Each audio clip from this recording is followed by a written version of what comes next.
Bienvenue dans cette nouvelle capsule. Alors si vous êtes dans un marketing de réseau ou que vous désirez en intégrer un, cette vidéo elle est faite pour vous. Dans cette vidéo, vous allez découvrir la recette simple pour réussir en MLM. Alors est-ce qu'il existe une recette universelle pour réussir en MLM? La réponse est bien sûr non. Pourquoi? Étant donné que vous créez votre réalité à travers vos pensées, vos émotions et vos sentiments, il y a autant de recettes en fait qu'il y a d'êtres humains sur cette planète. Nous allons donc voir ensemble une recette simple que vous êtes libre d'appliquer ou pas, mais bien sûr il y en a énormément d'autres. Comme je viens de vous le dire, il y a autant de recettes qu'il y a d'êtres humains. On dit souvent que le marketing de réseau est très différent d'une activité traditionnelle. En fait, pas tant que ça. Alors, même si l'aspect liberté, bien sûr, par exemple, n'a rien à voir entre quelqu'un qui est dans un marketing de réseau et un salarié, il est clair que ce n'est pas du tout la même chose, mais en fait, il y a de très nombreux points communs entre le marketing de réseau et le traditionnel. Il suffit pour cela déjà de prendre conscience que l'objectif visé, en fait, est le même. Que vous soyez dans un marketing de réseau ou que vous soyez dans le milieu traditionnel, dans les deux cas, votre rôle est d'apporter un plus à la vie de quelqu'un. Satisfaire son client reste donc en fait l'objectif principal de toute activité. Alors peut-être que vous avez essayé de vous lancer tête baissée dans un marketing de réseau et que ça n'a pas fonctionné pour vous. Vous avez peut-être alors pensé que ce n'était pas la bonne société ou que vous n'étiez pas fait pour cela. Mais en fait, ce n'est pas vraiment ça. Dites-vous bien que si vous aviez fait la même chose dans une activité traditionnelle, vous auriez obtenu le même résultat. C'est-à-dire, si vous foncez tête baissée sans avoir les bases de votre métier, bien sûr que le résultat est généralement catastrophique. Lorsque vous vous engagez dans un domaine quelconque, il y a des règles essentielles, bien sûr, à appliquer, sinon vous risquez d'échouer, bien sûr. Voici 7 conseils à appliquer pour réussir en MLM.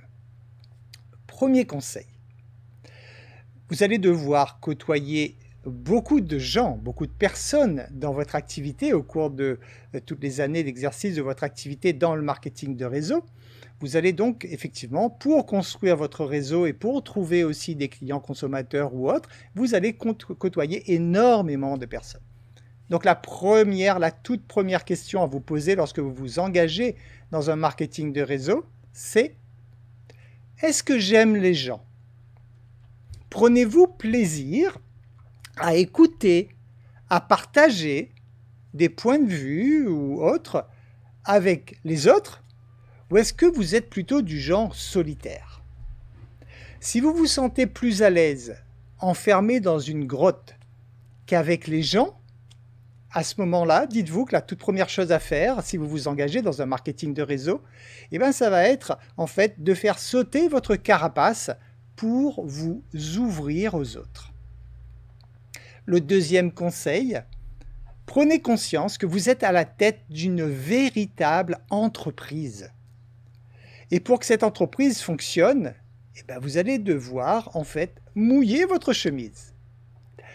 Croire que les membres de votre réseau, parce que quelquefois certaines personnes pensent cela, ils vont intégrer un marketing de réseau et vont trouver plein de personnes et ces personnes en fait vont bosser pour elles.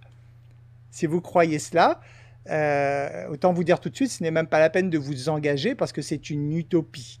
Bien sûr, ces gens ne vont pas travailler pour vous.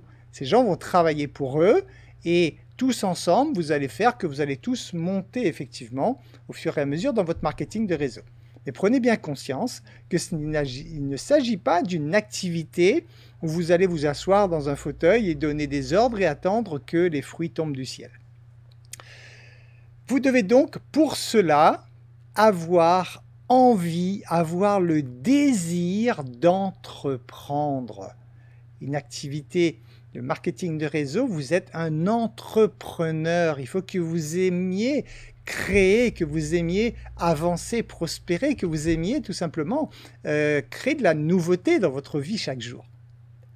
Le troisième conseil, dans le traditionnel, vous avez besoin d'être formé pour exercer un métier quelconque. Que ce soit boulanger, pâtissier, carrossier, mécanicien, tout ce que vous voulez, vous avez besoin d'une formation.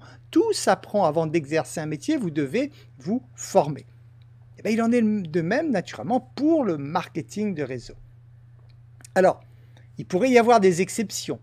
Imaginez que vous étiez déjà à la tête d'une entreprise, que vous savez gérer une entreprise et que vous intégrez un marketing de réseau. Vous avez déjà des bases, effectivement, qui vont vous être utiles pour exercer votre activité dans le marketing de réseau. Mais si vous n'avez aucune base dans le milieu traditionnel, dites-vous bien qu'il va falloir vous former. Ne rêvez pas, vous n'allez pas débarquer dans un marketing de réseau en claquant des doigts sans aucune compétence et attendre que les millions tombent du ciel. Donc il faut vraiment que vous puissiez à ce moment-là prendre conscience que vous avez besoin de vous former et vous donner naturellement le temps nécessaire pour cela. Le quatrième conseil est justement de vous donner le temps nécessaire pour construire en fait les bases de votre activité. Tout se construit à partir de bases. Vous devez construire les fondations. Vous ne pouvez pas découvrir une nouvelle activité, peut-être même sans aucune compétence, et espérer devenir un champion de cette activité en quelques mois.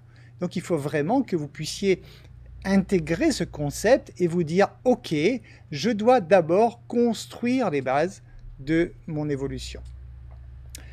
Le cinquième conseil, dites à vos équipes en fait de faire des choses que vous êtes vous-même en mesure de faire. Si vous cherchez à recruter, entre guillemets, c'est-à-dire donc d'avoir des partenaires qui travaillent avec vous pour construire ce réseau. Et que vous demandez à ces personnes de faire des choses que vous-même n'êtes pas en mesure de faire. À ce moment-là, vous n'êtes pas crédible. Pour éviter cela, il va falloir apprendre à travailler étape par étape. Faites d'abord la toute première étape. Lorsque vous la maîtrisez, lorsque vous êtes en mesure de réaliser vous-même cette première étape, là, vous êtes crédible pour transmettre cela à quelqu'un, pour dire à cette personne comment vous avez fait pour franchir cette première étape. Mais tant que vous n'êtes pas à cette première étape, vous devez travailler à partir de la base. Vous devez vraiment commencer par maîtriser, comme le dit souvent donc, Kevin Trudeau, vous devez maîtriser les bases. Le sixième conseil, c'est d'envisager d'accélérer votre business à un moment, bien sûr, parce qu'un marketing de réseau, c'est extraordinaire pour ça, parce que vous pouvez avoir une évolution absolument extraordinaire dans un temps très rapide, à partir du moment où vous avez des fondations solides, à partir du moment où vous avez des bases solides. Donc, vous pourriez envisager d'accélérer donc votre business une fois que votre entreprise elle est sur les rails, c'est-à-dire une fois que vous avez testé, expérimenté, vérifié que votre stratégie fonctionne. C'est uniquement à ce moment-là que vous pouvez accélérer. Quand vous savez concrètement quelle communication adopter, que vous savez que ce que vous faites vous permet effectivement de toucher, de faire mouche en quelque sorte, de faire que ça fonctionne réellement à petite échelle, là vous pouvez envisager de monter en puissance. Mais tant que ça, ce n'est pas en place, il va falloir passer le temps nécessaire pour construire ces fameuses bases, donc pour roder votre stratégie. Le septième conseil, il faut savoir que la principale cause des échecs dans le marketing de réseau, selon moi, ça n'appartient qu'à moi, c'est tout simplement que les gens n'ont pas les pieds sur terre. Pour réussir, vous devez être en mesure en fait de créer des images mentales qui correspondent à votre réussite. Donc vous devez pouvoir prendre conscience de votre réussite. Si vous partez juste d'un rêve en vous disant c'est ce rêve que je veux, mais que au niveau de l'hémisphère gauche de votre cerveau, vous n'avez aucune explication rationnelle qui vous permet de vous dire comment vous pouvez passer de là où vous êtes aujourd'hui à la situation de rêve, à ce moment-là, il y a un grand vide à combler et il va falloir combler ce grand vide. Vous ne pouvez pas travailler sur de l'abstrait en vous disant que la chance sera avec vous ou que les choses vont bien se passer. Je vous rappelle que c'est vous et vous seul qui créez votre réalité. Pour créer cette réalité, il faut que vous puissiez en prendre conscience. Donc vous devez pouvoir imaginer quel est le processus que vous allez devoir adopter pour passer de votre point A aujourd'hui au point B qui est l'aboutissement de vos rêves. Et pensez également effectivement que si vous pensez une fois de plus à trouver des gens efficaces qui vont faire le boulot pour vous, qui vont vous pousser vers le haut, ça ne fonctionnera pas une fois de plus parce que c'est vous qui récoltez ce que vous semez. Donc vous pourrez avoir quelque chose d'efficace lorsque vous aurez expérimenté une stratégie, lorsque vous aurez un plan d'action, concrètement lorsque vous saurez quoi faire et que vous aurez expérimenté par vous-même pour vous prouver que cela fonctionne, pour pouvoir dupliquer bien sûr, pour pouvoir transmettre cette façon de faire, ces informations à vos équipes. Alors pour finir, voici donc une recette simple parmi tant d'autres, pour réussir en MLM. Tout d'abord, il faut connaître ses produits, bien sûr, évidemment, c'est la toute première chose, connaître ses produits. Alors si votre société a beaucoup de produits, ça ne sert à rien de perdre une année ou plusieurs mois à aller vous former dans tous les produits. Choisissez déjà les produits phares de votre société. Par contre, ceux-là, vous devez être pointu, vous devez vraiment les connaître sur le bout des doigts pour vraiment parler vraiment avec le cœur en quelque sorte lorsque vous parlez de votre produit et que vous parlez en connaissance de cause. Le deuxième point, c'est de connaître les besoins de vos clients et être déterminé à les servir pour le mieux. Ça, c'est la clé essentielle de votre réussite, elle est là. Vous devez comprendre de quoi a besoin votre client et vous devez y mettre tout votre cœur, y mettre vraiment toute votre énergie afin de satisfaire ses besoins, afin que votre client soit satisfait. C'est la clé essentielle de toute entreprise. Il faut ensuite savoir faire prendre conscience à vos clients qu'ils ont un problème et que vous avez la solution. La difficulté, souvent, c'est que votre client n'est même pas conscient qu'il a un problème. Et si vous cherchez effectivement à placer votre produit ou votre service auprès de quelqu'un qui estime ne pas avoir de problème, vous perdez votre temps tout simplement. Donc avant même de chercher à présenter votre produit, vous devez avant tout ouvrir les yeux de vos futurs clients en leur faisant prendre conscience en fait qu'ils ont déjà ce problème. Et là, vous pourriez naturellement leur apporter la solution correspondante. Alors rassurez-vous, tout le monde a des problèmes sur cette planète, que ce soit sur la santé, que ce soit des problèmes au niveau du mental, etc. Il y a de toute façon toujours quelque chose à améliorer dans la vie de tout le monde. Autre point, il faut savoir ce que font vos concurrents, bien sûr, parce que ça va vous permettre de vous en inspirer pour faire mieux. C'est ça, c'est la règle de pouvoir offrir un meilleur service à vos clients. Mais pour ça, il faut déjà savoir qu'est-ce qui se fait actuellement pour que vous puissiez, dans ce cas, partir de là et vous dire, bon, ben voilà, je m'amène déjà au niveau de mon concurrent pour être en mesure de proposer les mêmes services à mes clients. Et lorsque vous y êtes, vous faites un pas supplémentaire pour proposer un plus qui va vous démarquer tout simplement. Il faut ensuite mettre en place un plan de communication cohérent sur du long terme.